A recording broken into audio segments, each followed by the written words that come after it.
Buen día, compañeros y profesor. Soy Edgar Giovanni Landeros Dávila y les hablaré sobre las ciudades y el urbanismo en el Egipto antiguo. Comencemos.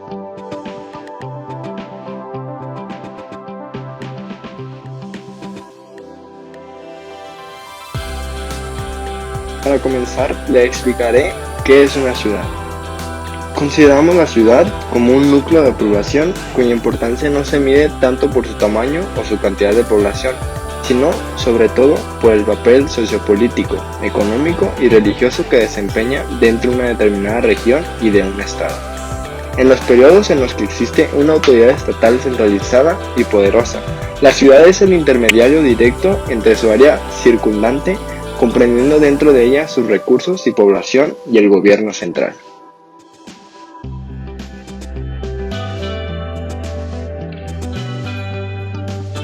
Ahora les explicaré lo que es urbanismo. Por urbanismo entendemos el conjunto de elementos morfológicos internos que integran una ciudad. Estos incluyen tanto su planta original como el desarrollo de esta a lo largo del tiempo según las necesidades y vicisitudes de sus habitantes.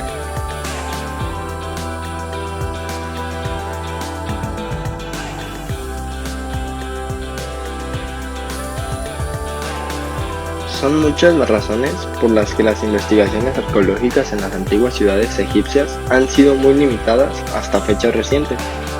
El interés de los primeros egiptólogos se centró sobre todo en las tumbas y en los templos, esto es, en los lugares donde era más probable encontrar textos e inscripciones, además de obras de arte y objetos preciosos.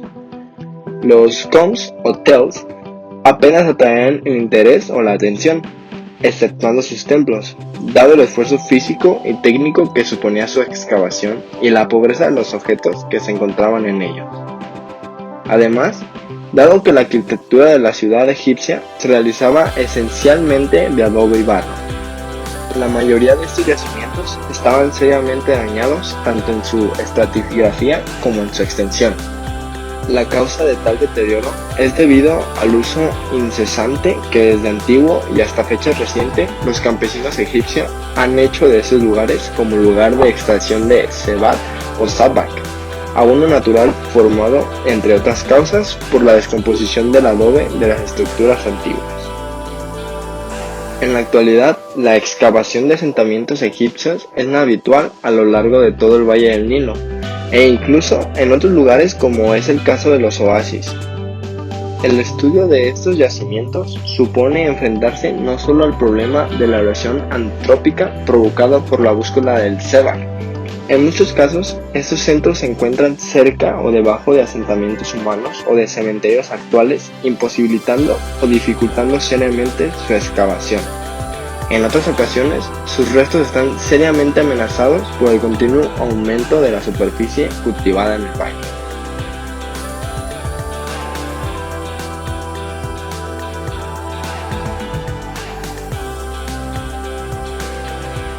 En Egipto, entre la más humilde de las alquerías y capital del país, existía una gran variedad de asentamientos humanos. Para clasificarlos y teniendo en cuenta la definición anteriormente dada de ciudad, quizás el criterio más elemental sea el de considerar su origen, o mejor dicho, su desarrollo. De este modo, se puede diferenciar ya desde el origen de la historia egipcia, entre la ciudad orgánica, cuyo origen y desarrollo son espontáneos, y la fundación estatal. Junto a estos dos tipos de centros hay que tratar aparte las capitales y las llamadas ciudades reales, dado su peso político.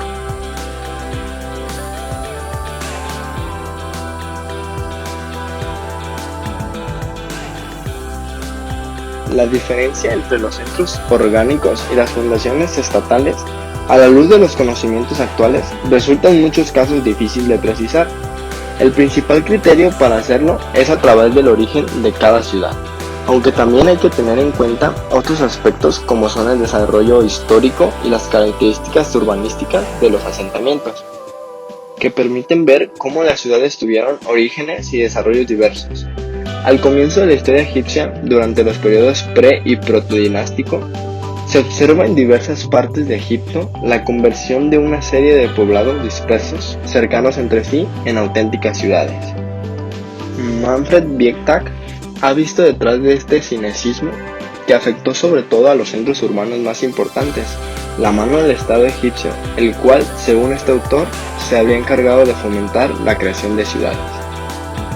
Dado que este fenómeno parece extenderse a lo largo de varios siglos, y visto que en algunos ejemplos, como es el caso de Hieracómpolis, la muralla y el ordenamiento interno de la ciudad son más bien ejemplo de un urbanismo orgánico, parece más lógico considerar que las razones de este fenómeno fueron, como ya hemos advertido, muy variadas, pudiendo ser explicadas, por ejemplo, a través de causas naturales, motivos religiosos o factores económicos, más que a través de decisiones políticas.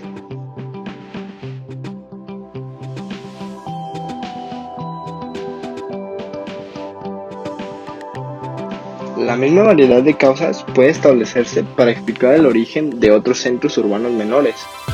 Un buen ejemplo se observa en los topónimos de Patrito Wilbur, uno de los documentos que mejor describen el paisaje agrícola egipcio.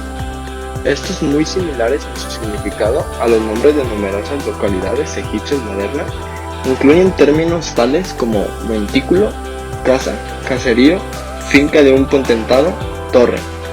Tales nombres nos indican que, con frecuencia, estos asentamientos, a veces de muy modestas dimensiones, surgían, por poner solo algunas posibilidades, a partir de una casa, de una torre, de un silo o de las ruinas de una ciudad más antigua.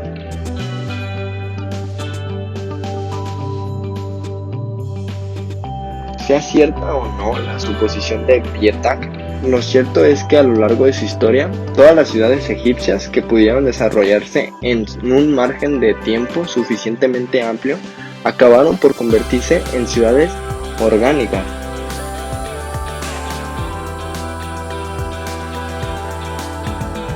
Las evidencias de la creación de ciudades o de núcleos de población por mandato real son muy numerosas. Su fundación estaba motivada por causas muy diferentes.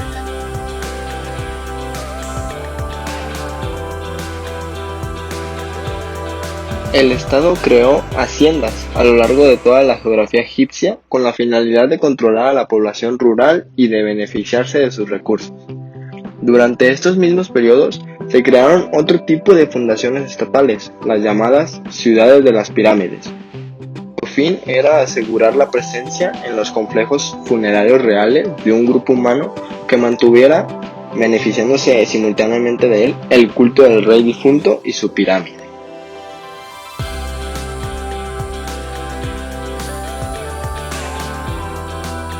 Durante el Reino Antiguo, la mayoría de estas fundaciones, de pequeñas dimensiones, son un buen ejemplo de la adaptación práctica de la mente egipcia a los problemas planteados por el transcurrir del tiempo y la falta de espacio.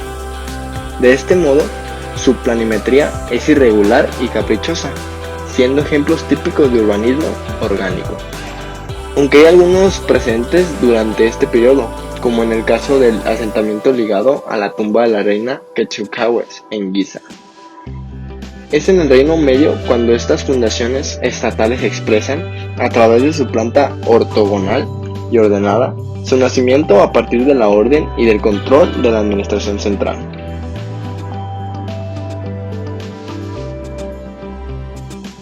La capital y las ciudades reales.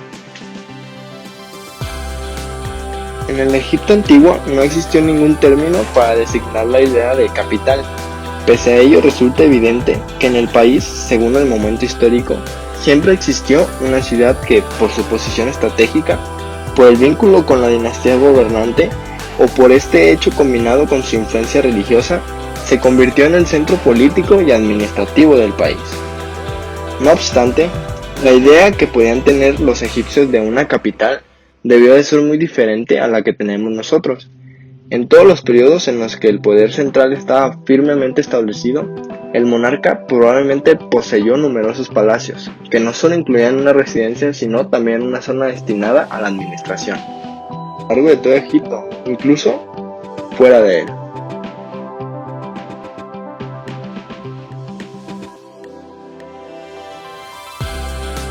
La ciudad, en su origen, parece haber estado cerca de Saqqara al norte. si bien a lo largo del tiempo parece haber ido extendiéndose hacia el sur, lugar donde se encuentra el templo de la divina local más importante. No resulta fácil explicar el progresivo movimiento de la ciudad. Así no se sabe si este traslado fue lento o se realizó a través de una serie de cambios bruscos motivados en parte por causas naturales y por decisiones humanas, como pudo ser la construcción de complejos palaciegos cercanos.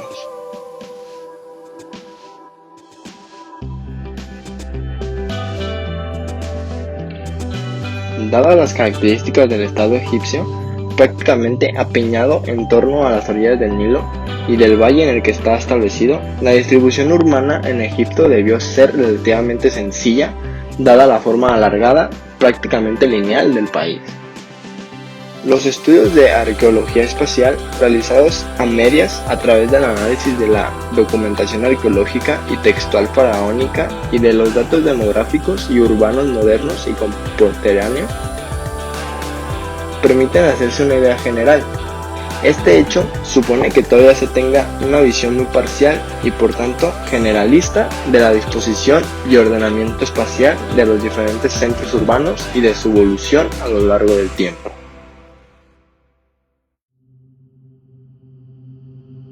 Aunque resulta imposible realizar una tipología de los diferentes tipos de poblaciones egipcias, es posible hacerse una idea de las diferentes clases de asentamientos en el valle.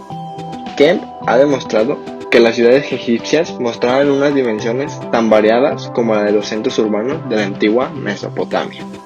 En esta misma línea, Wendt ha observado al menos 5 grandes tipos de localidades. El primero, que sería la capital, es decir, Memphis. El segundo, ciudades grandes y amuralladas. En tercero, fuertes y puestos de comercio. Y en cuarto, ciudades de las pirámides. Y en quinto, pequeñas ciudades y pueblos de provincias.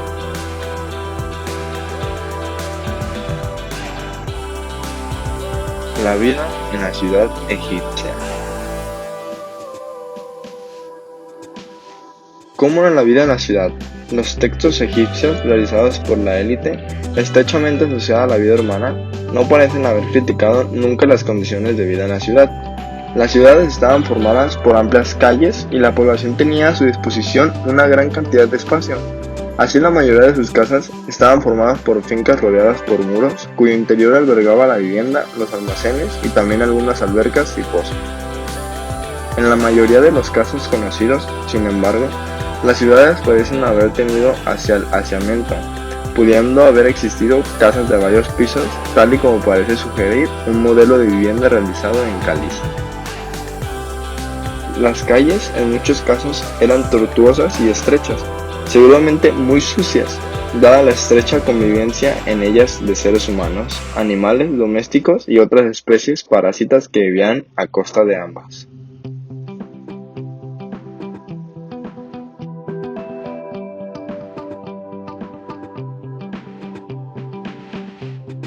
Las casas, generalmente pequeñas, probablemente albergaban a familias numerosas que debieron de adaptar y aprovechar al máximo el espacio reducido con el que contaban. En algunos casos hay constancia de la pervivencia de un mismo edificio a lo largo de varios siglos. Ocurre en Abidos, donde ciertas casas perduraron con las inevitables reformas en su interior y exterior a lo largo de unos 2 siglos.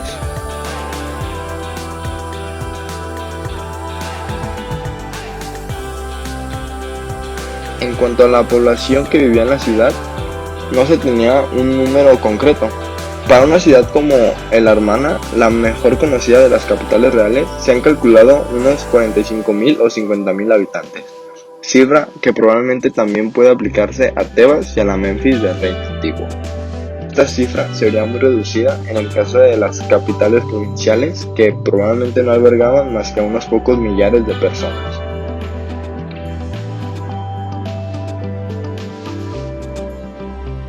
Urbanismo en Egipto. A lo largo de la historia de Egipto hay suficientes ejemplos para ver cómo dos fuerzas distintas, una ordenada casi hipodámica y otra orgánica, convivieron estrechamente en el modelado de la planta de las ciudades.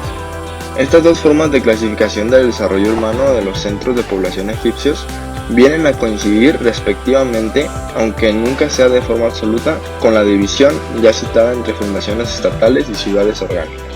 Las fundaciones estatales fueron construidas como centros urbanos de planta ortogonal o hipodámica.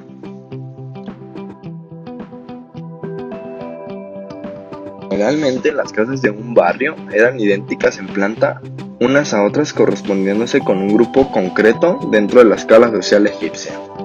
En todos estos centros fundados ex novo casi siempre se observa una evolución organicista a partir del plano ortogonal original, si bien su intensidad varía dependiendo de numerosas circunstancias.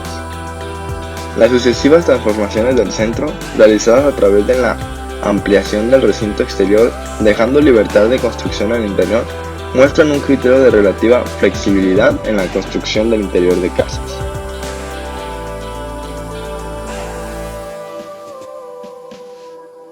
En el caso de las ciudades abiertas, esto es, sin murallas, los elementos reguladores, sobre todo si se trata de centros carentes de templos o palacios, son inexistentes. Este centro muestra un ordenamiento bastante libre de los edificios dentro de un esquema ordenado gracias a la vía principal que atravesaba la ciudad de norte a sur.